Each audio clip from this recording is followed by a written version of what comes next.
Hi hello ನಮಸ್ಕಾರ ಸ್ನೇಹಿತರೆ, run ಭೂಮಿ ಯೂಟ್ಯೂಬ್ ಚಾನಲ್ಗೆ ನಿಮ್ಗೆಲ್ರಿಗೂ ಕೂಡ ಹಾರ್ದಿಕವಾದಂಥ ಸ್ವಾಗತ. ನಿಜಕ್ಕೂ ಕೂಡ ಭಾಳ ಬೇಸರ. ಒಂದು ಕಡೆ ಏನಪ್ಪ ಟೀಮ್ ಇಂಡಿಯಾ ಈ ರೀತಿಯಾಗಿ ಪ್ರದರ್ಶನವನ್ನು ತೋರಿಸ್ತಾ ಇದೆ ಅನ್ನೋದು ಒಂದು ಹೊಸ ಯುಗ ಏನಾದರೂ ಶುರುವಾಗಿಬಿಡ್ತಾ, ಸೋಲಿನ ಯುಗ. ಯಾಕೆ ಅಂತ ಅಂದರೆ ಶ್ರೇಯಸ್ ಅಯ್ಯರ್ ಕ್ಯಾಪ್ಟನ್ಸಿ ವಹಿಸಿದ್ದು ಐರ್ಲೆಂಡ್ ವಿರುದ್ಧ ಸತತ 2 ಪಂದ್ಯಗಳನ್ನು ಸೋಲೋ ಮುಖೇನ ಸರಣಿಯನ್ನು ಸೋತರು. ಅದಾದ ನಂತರ ಇನ್ನು ಇಂಗ್ಲೆಂಡ್ಗಾದರೂ ಬಂದು ಇಲ್ಲೇನಾದರೂ ಲಕ್ ಚೇಂಜ್ ಆಗುತ್ತೆ ಶ್ರೇಯಸ್ ಅಯ್ಯರ್ ಅವ್ರದ್ದು ಅಂತ ಅಂದ್ಕೊಂಡ್ರೆ ಅದೂ ಇಲ್ಲ. ಸೊ ಆ ನಿಟ್ಟಿನಲ್ಲಿ ಶ್ರೇಯಸ್ ಅಯ್ಯರ್ ಅವರ ಈ ಬ್ಯಾಡ್ ಲಕ್ ಜರ್ನಿ ಕಂಟಿನ್ಯೂ ಆಗ್ತಾ ಇದೆ. ಇವತ್ತು ಇಂಗ್ಲೆಂಡ್ ಜೊತೆಗೂ ಕೂಡ 2ನೇ ಮ್ಯಾಚ್ನ ಸೋತ್ ಹೋಗಿರೋದು ನಮ್ಮ ಭಾರತ.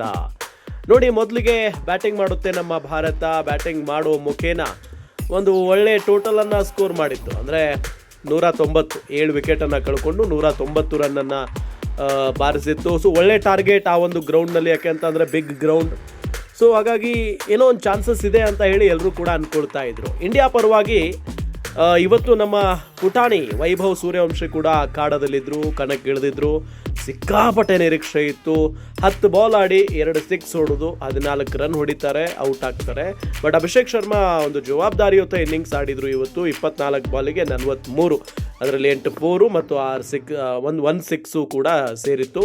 ಅದಾದ ನಂತರ ನಮ್ಮ ಇಶಾನ್ ಕಿಶಾನ್ ಮಾತ್ರ ಕನ್ಸಿಸ್ಟೆಂಟ್ ಆಗಿ ಆಟ ಆಡ್ತಾ ಇದ್ದಾರೆ, ತುಂಬ ಚೆನ್ನಾಗಿ ಆಡ್ತಾ ಇದ್ದಾರೆ. 49 ರನ್ನು ಇವತ್ತು. ಒಂದೇ 1 6 ಕೂಡ ಹೊಡೆದಿಲ್ಲ, 6 ಬೌಂಡ್ರಿ ಸಮೇತ 40 ಬಾಲ್ಗೆ 49 ರನ್ನು. ಅಂದರೆ ಅವರು ಆಂಕರ್ ರೋಲ್ ನಿಭಾಯಿಸಿದ್ರು ಇವತ್ತು. ಅದಾದ ನಂತರ ಶ್ರೇಯಸ್ ಅಯ್ಯರ್ ಕ್ಯಾಪ್ಟನ್ 37 ರನ್ ಬಾರಿಸ್ತಾರೆ. ಇನ್ನು ಶಿವಮ್ ದುಬೆ ಅವರು ಈ ಮ್ಯಾಚ್ ಸರಿಯಾಗಿ ಆಡಲಿಲ್ಲ, 5 ರನ್ಗೆ ಔಟ್ ಆಗ್ತಾರೆ. ಇನ್ನು ತಿಲಕ್ ವರ್ಮಾ 24 ರನ್ನನ್ನು ಬಾರಿಸ್ತಾರೆ. ಸೊ ಟೋಟಲ್ ಆಗಿ ಇಂಡಿಯಾದ ಸ್ಕೋರ್ 190 ಆಗುತ್ತೆ ಇವತ್ತು. ಅದಾದ ನಂತರ ಒಂದು ನಿರೀಕ್ಷೆ ಅಂತೂ ಇದ್ದೇ ಇತ್ತು, ಮೇ ಬಿ ನೋಡೋಣ ಏನಾಗುತ್ತೆ ಅಂತ ಹೇಳಿ. ಅಲ್ಲಿಗೆ ಬೌಲಿಂಗ್ ಶುರುವಾಗುತ್ತೆ ನೋಡಿ. ನಮ್ಮ ಭಾರತದ ಬೌಲರ್ಗಳಂತೂ ಅದ್ಭುತವಾಗಿ ಆಟ ಆಡ್ತಾ ಇದ್ದಾರೆ ಇತ್ತೀಚಿನ ದಿನಗಳಲ್ಲಿ. ಯಾವ ರೀತಿಯಾಗಿ ವರ್ಣಿಸಬೇಕು ಅನ್ನೋದು ಗೊತ್ತಾಗ್ತಾ ಇಲ್ಲ. ನೋಡಿ, 4 ಓವರ್ಗೆ ಹರ್ಷದೀಪ್ ಸಿಂಗು 40 ರನ್ ಕೊಟ್ಟಿದ್ದಾರೆ, 3 ವಿಕೆಟ್ ತೊಗೊಂಡಿದ್ದಾರೆ. ಓಕೆ, ಹರ್ಷದೀಪ್ ಸಿಂಗ್ ಒಬ್ಬ ಅದ್ಭುತವಾಗಿ ಇವತ್ತು ಬೌಲಿಂಗ್ ಮಾಡಿದ್ರು ಕೂಡ ರನ್ ಬಿಟ್ಟು ಕೊಟ್ಟಿದ್ದಾರೆ. ಅಂದರೆ ಇವ್ರ ಎಕನಾಮಿ ಇರೋದೇ 10. ಅದಾದ ನಂತರ ಹರ್ಷಿತ್ ರಾಣಾ 3 ಓವರ್ಗೆ 30 ರನ್ ಕೊಟ್ಟಿದ್ದಾರೆ, 1 ವಿಕೆಟು. ಅದಾದ ನಂತರ ರವಿ ಬಿಷ್ಣೋಯಿ 4 ಓವರ್ಗೆ 60 ರನ್ ಕೊಟ್ಟು ಒಂದೇ 1 ವಿಕೆಟ್ ಇಲ್ಲ, 15 ಇದೆ ಇವ್ರ economy.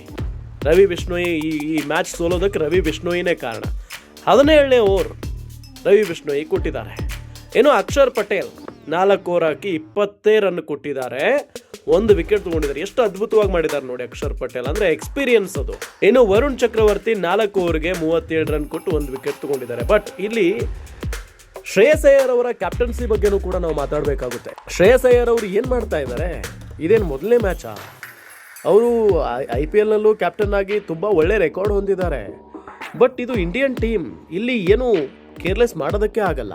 Ravi Bishnoi IPLನಲ್ಲಿ RR team ಜೊತೆಗಿದ್ರೆ, ಅವ್ರು ಯಾವ ಟೀಮ್ ಜೊತೆಗಿದ್ರು ಕೂಡ ಅವ್ರನ್ನ ಸರಿಯಾಗಿ ಆಡಿಸ್ಲಿಲ್ಲ, ಬಳಸ್ಕೊಳ್ಳಿಲ್ಲ ಈ ಸಾರಿ.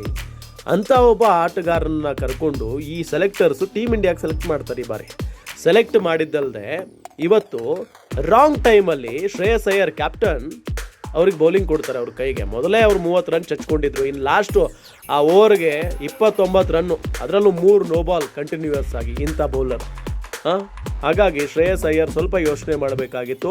ಜೊತೆಗೆ ಕಂಟಿನ್ಯೂಯಸ್ ಆಗಿ ಅವ್ರು ಯಾವಾಗ ಕ್ಯಾಪ್ಟನ್ಸಿ ತೆಗೆದುಕೊಂಡಿದ್ದಾರೋ ಆ ಕ್ಷಣದಿಂದಲೂ ಕೂಡ ಫಸ್ಟ್ ಮ್ಯಾಚಿಂದಲೂ ಸೋಲು. ಮೊನ್ನೆ ಪುಣ್ಯಕ್ಕೆ ಆ ಮ್ಯಾಚ್ ಏನಾಗ್ತಾ ಇತ್ತು ಏನೋ ಗೊತ್ತಿಲ್ಲ, ಇಂಗ್ಲೆಂಡ್ ಜೊತೆಗೆ ಮೊದಲನೇ ಮ್ಯಾಚ್ ಅದು ಮಳೆಯಿಂದ ರದ್ದಾಯಿತು.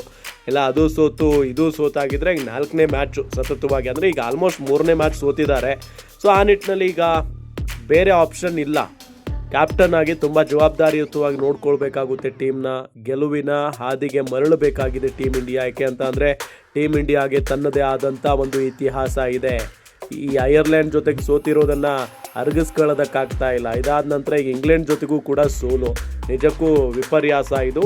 ಸೊ ಆ ನಿಟ್ಟಿನಲ್ಲಿ ಇವತ್ತು ಇಂಗ್ಲೆಂಡ್ ಭರ್ಜರಿಯಾಗಿ ಬ್ಯಾಟಿಂಗ್ ಮಾಡ್ತು. ಅದರಲ್ಲೂ ನಮ್ಮ RCB ಹುಡುಗ ಜಾಕೋಬ್ ಬೆಥೆಲ್ ಸಖತ್ತಾಗಿ ಆಟ ಆಡಿದರು. ನನ್ನ ಮಗ RCB ಜೊತೆಗಿದ್ದಾಗ ಸರಿಯಾಗಿ ಆಡಲಿಲ್ಲ. ಬಟ್ ಇವತ್ತು ಇಂಡಿಯಾ ಜೊತೆಗಿದ್ದಂಥ ಸಂದರ್ಭದಲ್ಲಿ 76 ರನ್ನು, ಎಲ್ಲ ವಿಕೆಟ್ ಉದುರ್ತಾ ಇದ್ದರೆ ಒಂದು ಕಡೆ ಬೆಥೆಲ್ ಗಟ್ಟಿಯಾಗಿ ನಿಂತ್ಕೊಂಡಿದ್ರು. ಸೊ ಅವರಿಗೆ ಇವತ್ತು ಮ್ಯಾನ್ ಆಫ್ ದಿ ಮ್ಯಾಚ್ ಖಂಡಿತ. ಸೊ 4 ವಿಕೆಟ್ಗಳಿಂದ ಇಂಗ್ಲೆಂಡ್ ವಿನ್ ಆಗಿದೆ.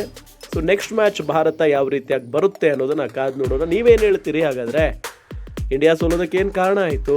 ಶ್ರೇಯಸ್ ಅಯ್ಯರ್ ಅವರ ಕ್ಯಾಪ್ಟನ್ಸಿ ಬಗ್ಗೆ ಏನು ಹೇಳ್ತೀರಿ?